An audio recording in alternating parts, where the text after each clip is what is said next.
اعوذ باللہ من الشیطان الرجیم بسم اللہ الرحمن الرحیم۔ اگلا عنوان ہے 7واں عنوان، اس کا نام ہم نے رکھا ہے اصلاح پیر، یعنی پیروں کی اصلاح بھی ضروری ہے۔ لکھتے ہیں صفحہ نمبر 465 پر مکتوبات الربانی دفتر اول میں حصہ سوم میں، چاہیے کہ شرائط کو مد نظر رکھنے میں بڑی احتیاط رکھیں اور ہرگز سستی نہ کریں، اور جب تک استخاروں کے ساتھ اور اشاروں میں اس بات کا یقین نہ ہو جائے کہ طریقت کا مریدوں کو سکھانا چاہیے، تب تک کسی کو نہ سکھائیں اور لوگوں کو دیگر پیروں کو اس بات کا اصلاح اور رہنمائی کریں، اور بڑی تاکید سے کہیں کہ طریقت چلانے میں جلدی نہ کرے، کیونکہ مقصود کان یعنی خزانہ کو کھودنا نہیں ہے، بلکہ حق تعالیٰ کی مرضی کو مد نظر رکھنا چاہیے۔ اصلاح دینا شرط ہے۔ بزرگوں نے کہا ہے کہ پیر کو چاہیے کہ مریدوں کی نظر میں اپنے آپ کو آراستہ اور شان و شوکت سے رکھے، نہ یہ کہ ان کے ساتھ اختلاط میل ملاپ دروازہ کھول دے اور ان سے ہم نشینوں کی طرح سلوک کرے، اور یہ کہ حکایت و گفتگو سے مجلس گرم رکھے۔ مطلب کیا ہوا؟ بابا لکھ رہے ہیں اس بات کو کہ پیروں کو کیا چاہیے کہ تھوڑا سا اپنے مریدوں سے اپنے آپ کو فرق میں رکھے۔ فرق مطلب یہ نہیں کہ ہم اس کے ساتھ بیٹھ کر کے ہر چیز ڈسکس کریں، نہیں، غلط بات ہے۔ پیروں کو چاہیے کہ مریدوں کے نظر میں اپنے آپ کو آراستہ اور شان و شوکت سے رکھے، میں نے ایسا نہیں کہ اپنے کو اس کے برابر کر دے، ہر مشورہ اس سے لینے لگے، نہیں، غلط بات۔ کون کہہ رہے ہیں؟ حضرت مجدد الف ثانی احمد سرہندی نقشبندی رحمۃ اللہ علیہ، امام ربانی یہ بات کہہ رہے ہیں، ان کے ساتھ اخلاق میل ملاپ کا دروازہ کھول دے، یہ نہ ہو۔ ان کے ساتھ اخلاق رکھنا اچھی بات ہے، لیکن حد سے زیادہ میل ملاپ، حد سے زیادہ اس کو ویلیو دے دینا اور اسی کے رائے کو ترجیح دے دینا، یہ ٹھیک نہیں ہے۔ ہر معاملے میں لیے اس کو دروازہ کھول دے اور ان سے ہم نشینوں کی طرح سلوک کرے، اور یہ کہ حکایت و گفتگو سے مجلس کو گرم رکھے، یہ تو بات اچھی نہیں ہے۔ ٹھیک ہے، بزرگوں نے کیا کہا کہ پیر کو چاہیے کہ مریدوں کی نظر میں اپنے آپ کو آراستہ اور شان و شوکت سے رکھے، نہ یہ کہ ان کے ساتھ میل ملاپ کا دروازہ حد سے زیادہ کھول دے، نہیں، غلط۔ ہم دیکھتے تھے، دادا ہم کو یاد آ گیا، ہم یہاں پر رک کر کے کہہ دیتے تھے، دادا حضور کا یہ طریقہ کار رہا ہے کہ اپنے مریدوں سے بہت اخلاق سے پیتے تھے، ساتھ میں بیڑی پیتے ہیں، ساتھ میں بیٹھے ہوئے، اس کے بعد یہ نہیں کہ ہر گھڑی اسی کے ساتھ بیٹھے ہوئے، مجلس ہو گئی، سب دائرے میں بیٹھ کے گفتگو کر رہے ہیں، ساری بات ہو رہی ہے، اس کے بعد خود سے اٹھ کے گھر کی طرف چلے جاتے تھے۔ ان لوگ کو کمفرٹیبل چھوڑ دیجیے، مریدوں کو، مرید سب فری ہو گیا، جی پیر پسار دیا، ذرا ہاتھ پسار دیا، ذرا بیڑی پی لیا، ذرا سگریٹ پی لیا، آپس میں جو بات ہوا اس پر ڈسکشن کر لیا، اور دادا حضور گھر کی طرف چلے آئے، گھر میں آ کے لوگ لیٹ گئے، یا کھانا کھا رہے ہیں، کچھ ناشتہ کر رہے ہیں، کچھ چائے پی رہے ہیں۔ یہ تھوڑا سا فرق رکھیے، اس میں فرق رکھنے کے لیے بتایا بزرگوں نے، یہ نہیں کہ آپ جو ہے ہر گھڑی اور ہر ہنسی مذاق میں آپ اس کے ساتھ ہو جائیے، نہیں، غلط ہے۔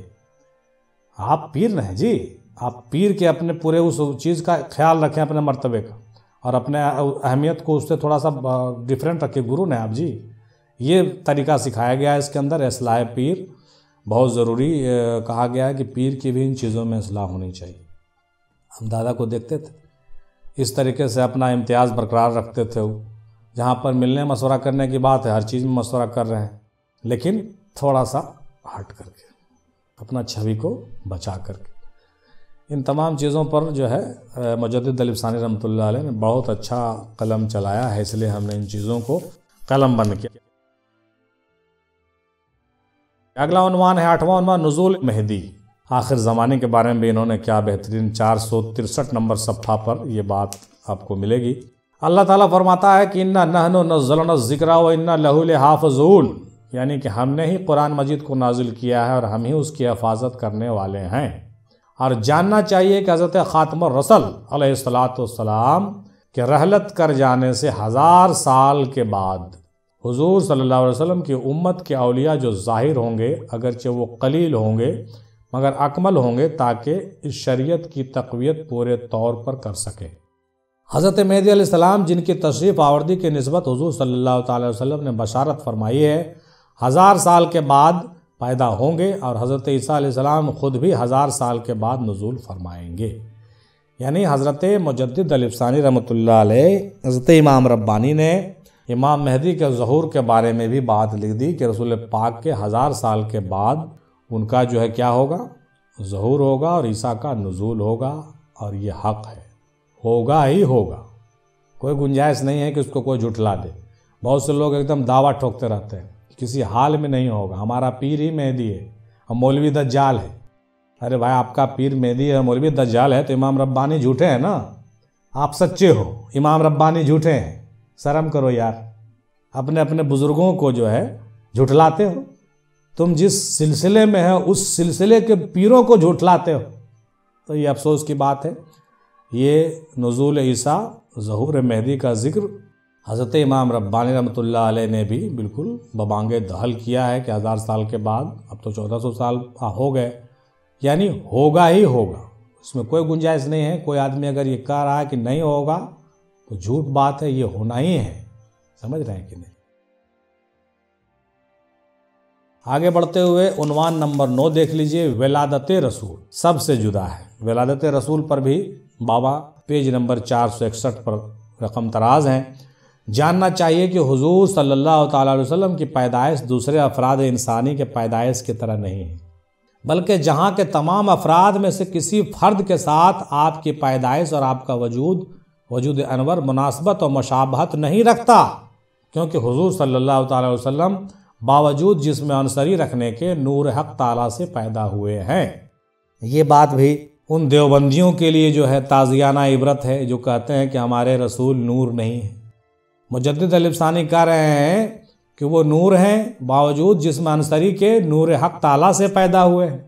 ٹھیک ہے نا؟ جیسا کہ نبی کریم صلی اللہ تعالیٰ وسلم نے خود فرمایا کہ میں اللہ کے نور سے پیدا ہوا ہوں اور دوسرے کسی کو یہ دولت نصیب نہیں ہوئی ہے۔ حضور صلی اللہ تعالیٰ وسلم ایسا نور ہیں کہ جو عالم اجسام میں پاک پشتوں سے پاک رحموں میں منتقل ہوئے ہیں، اور پھر آخر کار مختلف رحموں سے منتقل ہوتے ہوئے حکمتوں اور مصلحتوں کے پیش نظر بصورت انسان جو کہ بہترین صورت ہے ظہور فرمایا، اور محمد و احمد کے نام سے موسوم ہوئے۔ اس تحریر کو لکھنے کا ہمارا یہ موٹو تھا کہ ہم یہ بتائیں کہ مجدد الف ثانی رحمۃ اللہ علیہ نے اس بات کا اقرار کیا ہے کہ رسول پاک کا جو ولادت ہے وہ عام ولادت نہیں ہے، وہ ان کا تعلق نور سے ہے، اور کوئی اس بات کا انکار نہیں کرے، اس بات کو سمجھ لے کہ اللہ والوں نے اس کی تصدیق کی ہے۔ ٹھیک ہے، یہ بہت اہمیت کا حامل ہے۔ اگلا عنوان ہے 10واں، اصل مقصود کیا ہے؟ اصل مقصود کیا ہے؟ یعنی کہ جب تک تم میں جان باقی ہے ذکر اور یاد الہی میں لگے رہو، کیونکہ دل کی پاکیزگی ذکر رحمان پر ہی منحصر ہے۔ پارہ نمبر 13 سورہ رعد میں یہ بات ہے، یعنی کہ سن لو کہ اللہ کے ذکر سے دل کو اطمینان حاصل ہوتا ہے۔ حق تعالیٰ کی بارگاہ میں التجا ہے کہ اس پر ثابت اور برقرار رہنے کی توفیق عطا فرمائے، کیونکہ اصل مقصود یہی ہے۔ اصل مقصود ذکر ہے، اس بات کا اقرار کون کر رہے ہیں؟ مجدد الف ثانی رحمۃ اللہ علیہ کر رہے ہیں کہ ذکر الہی کرنا چاہیے، اور ذکر الہی ضروری ہے، اور یہ مقصود ہے۔ ذکر الہی شروع سے ہوتا آیا ہے۔ اب یہاں پر یہ بات کہہ دینا ضروری ہے کہ کچھ لوگ یہ کہتے ہیں کہ ذکر الہی جو ہے صرف ہمارے پیر نے ہی سکھایا ہے، کسی کے پیر نے نہیں سکھایا ہے۔ اب ذرا دیکھیے کہ مجدد الف ثانی رحمۃ اللہ علیہ جو نقشبندیہ گھرانے کے مایہ ناز ہستی ہیں، ہمارے شجرے کے مایہ ناز ہستی ہیں، انہوں نے بھی ذکر کی تاکید کی ہے، دیکھ رہے ہیں، اور تمام بزرگوں نے ذکر کی تاکید کی ہے، قرآن بھی کہہ رہا، حدیث بھی کہہ رہا، بزرگوں نے بھی کہا اس بارے میں۔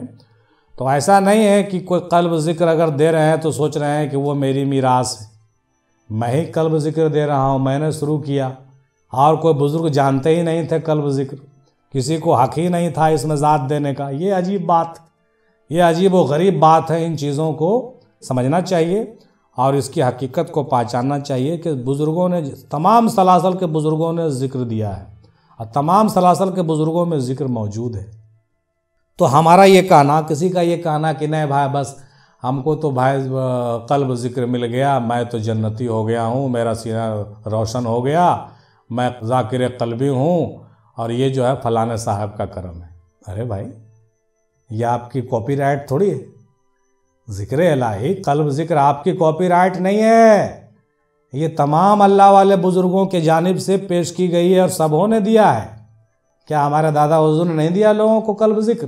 دیا، سب کو دیا، تمام مریدوں کو دیا، اور سبھی اللہ والوں نے اپنے اپنے طریقے سے ذکر دیا ہے، اور ہر سلاسل میں ذکر کی نشستیں موجود ہیں۔ تقریباً 4000 سے زائد نشستیں بتائی جاتی ہیں، ٹھیک ہے۔ 15-17 نشست تو ہمارے ہی سلسلے میں، ہمارے خانوادے میں آپ کو مل جائے گا۔ تو کل ملا کے بات واضح ہو گئی کہ اللہ والوں نے ذکر کو کبھی نیگلیکٹ نہیں کیا ہے۔ قلب ذکر تو ہے لیکن کسی کی جاگیر نہیں ہے۔ آج کے زمانے میں کچھ لوگ کہتے ہیں کہ قلب ذکر ہماری جاگیر ہے، میں نے دنیا کو قلب ذکر دے دیا، میں نے دنیا میں روشنی بھر دی، میں نے سب کو جو ہے یہ بنا دیا اور وہ بنا دیا۔ ارے بھائی، یہ سارا صحرا اپنے سر پہ کیوں باندھنا چاہتے ہو تم؟ ارے جس کا صحرا اسی کے سر پہ رہنے دو، ہے نا بھائی؟ تو دوسرے کا صحرا اپنے سر پر نہیں باندھیں۔ یہ مرکز افضلیہ کے جانب سے ایک کیا ہے، التجا ہے اور ایک مشورہ بھی ہے، ٹھیک ہے۔ آپ کی جو اپنی چیزیں ہیں وہ لوگوں کو بانٹیے، لیکن دوسروں کی چیزوں کو بھی اپنی جاگیر مت بنا لیجیے، ٹھیک ہے۔